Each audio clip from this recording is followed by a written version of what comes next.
I Shivered, a short story by Dynacat on Wattpad. I shivered. The weather was never like this. Never. It wasn't supposed to be. It couldn't be. We weren't prepared. There was no possible way we could have known that it would be this strong. I wrapped my wings around my shoulders. The movement hurt. The cold made them limp and numb. Soon they would freeze solid. How I knew. It was happening to others. I needed to find some way to stop this before the cold destroys us all. I shivered. I tried to look around, but all I could see was a dark, hazy light. I went to move my hands to warm them from the cold, but I couldn't feel them. It was as if I was frozen. Or maybe it was true. But why and how? Suddenly, it occurred to me that I couldn't even remember my own name. How had I come to be this frozen? First things first, told myself, you've got to will yourself out of this ice. Come on now. You need to remember your name. I know I had one. Think. Ugh, I'm tired of being trapped. We're nearly done, men. Come on, put your backs into it. The town's counting on us for this week's water supply. Sir, yes, sir, was the dull, melancholy reply. The sound of pickaxes hitting ice was a steady rhythm that echoed down the river, echoing far into the cold, harsh, desolate mountains that loomed above the village, the peak keeping a watchful eye on the inhabitants below. Deep down, under the surface of the frozen river, a deep hum grew as the men stopped and retreated. The ice cracked and rumbled, angry under their trembling legs. What's going... Their leaders started to shout from shore as the tremor shook the ground beneath his feet. What the... He started, but was cut off as there was a huge explosion in the middle of the river. The men, still on the edge of the river, were thrown onto the shore. Scared and breathless, the men looked at the river.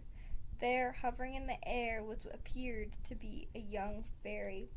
Her hair was the color of sunshine, silver stardust strands shimmering on her head. But oddest of all was her clothing. It looked like fine silver leaves sewn together to create a once fine dress. The men shrank back as the girl moved closer. When she was hovering over the snow-covered shore, her glow started to diminish.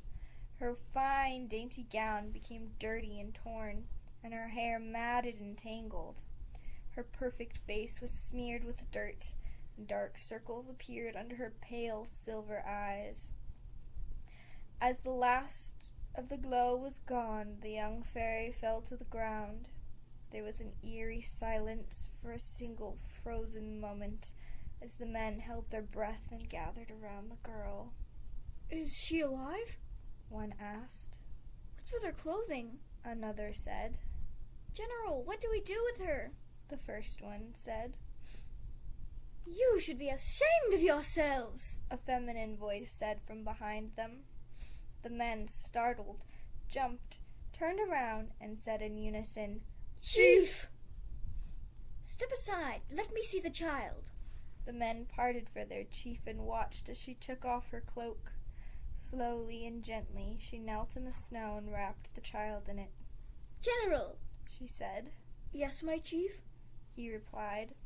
Come with me to my hut. You will carry the child. The rest of you collect as much water as you can before the river freezes over again. Yes, Chief, was the reply as the men followed their orders. I shivered.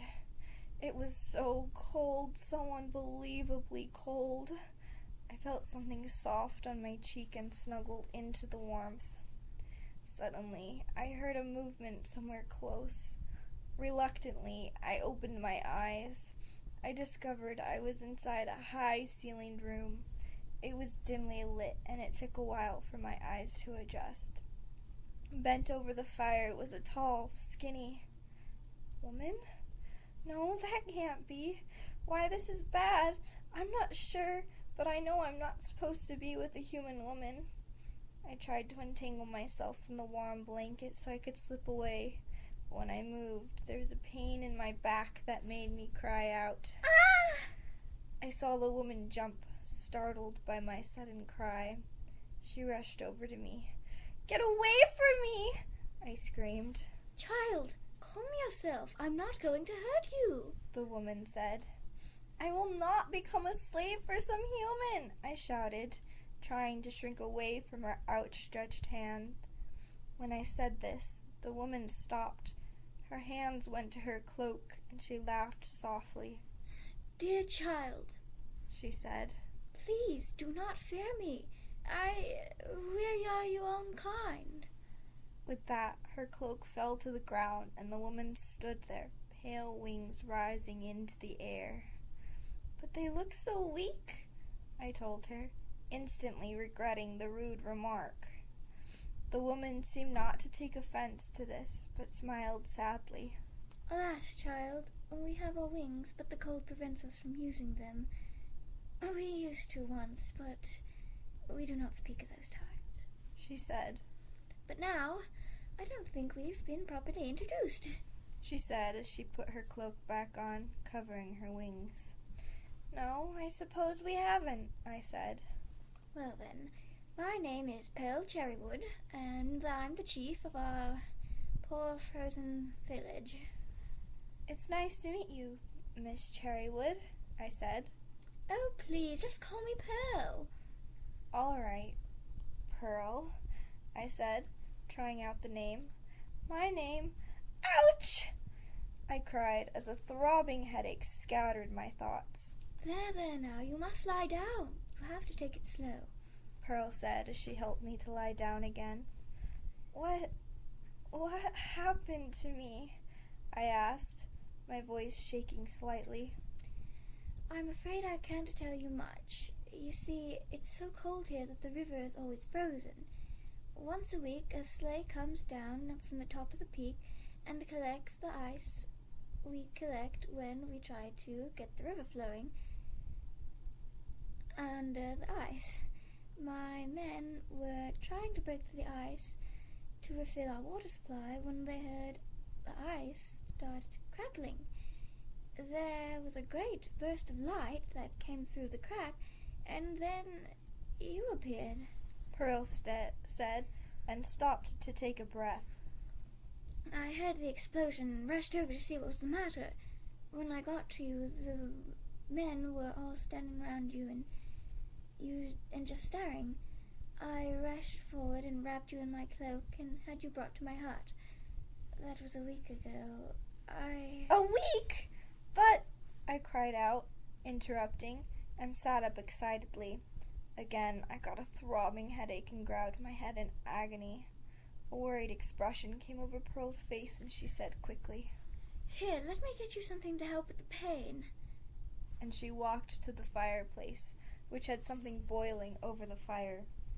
I didn't argue as she spooned some sour-tasting liquid into my mouth and told me to swallow. I gagged on it, but I managed to get it down. I wanted to talk more, but either the medicine made me sleepy or I had exerted myself too much, for my eyes grew heavy, and soon I was back in the land of slumber. Thanks so much for listening. Please subscribe and hit the like button, and I will try to have part 2 out soon.